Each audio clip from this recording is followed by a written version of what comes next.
ni Tanggol ang lahat, paniguradong lulusobin nito ang mansyon ni Ramon para siya'y magpakilala na siya ang tunay na anak. Samantala, tilang kailangan na rin magtago ni David ngayong alam na ni Tanggol ang lahat. Hindi na isahan ni Olga itong si Tanggol at alam na niya na mahirapan din siyang masukol itong si Tanggol muli kung wala siyang gawing paing. Sinugod nila Olga ang ospital. Nagkataon naman na palabas itong si Marites at Tintin. Matapang na nakipaghabulan itong si Marites sa mga ulupong na tauhan ni Olga.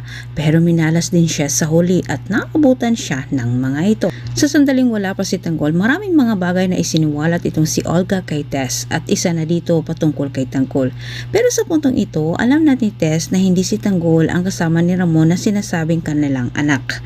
Si Tinding ang nagturo kay Tanggol kung nasaan dinala ni Olga itong si Marites. Isinubo ni Tanggol ang kanyang sarili kay Olga para maligtas itong si Marites. Pero si Tess ay hindi pinakawalan sa mga tauhan ni Olga pagkus ito'y tinali. At habang si Tanggol ay pinagtutulungan naman sa mga tauhan ni Olga. Sa kabilang banda, walang nakita sila Franco sa property ni Olga. Wala doon ang maldita. Kinabahan na itong si David at nanginginig ito sa takot. Pinahirapan naman ni Olga itong si Tanggol ng husto hanggang sa muntika na itong nahulog. Tilang hindi pa oras ni Tanggol para siya'y mamaala. Ngunit kailangan muna ni Tanggol dumaan sa matinding hirap at makita siya ni Olga na naghihingalo para sabihin ni Olga ang buong kwento sa katotohanan sa pagkatao ni Tanggol.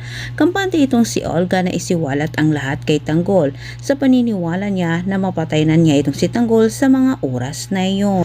Ngunit sa kabutihang palad, ginawa ni Marites ang lahat para mailigtas ang kanyang anak dahil din sa pagsisisi at gusto niyang bumawi kay Tanggol. Napigilan man ni Marites itong si Olga na tapusin itong si Tanggol pero hindi niya nagawang pigilan ang pagkasabi ni Olga kay Tanggol na hindi sila mag-ama ni Rico.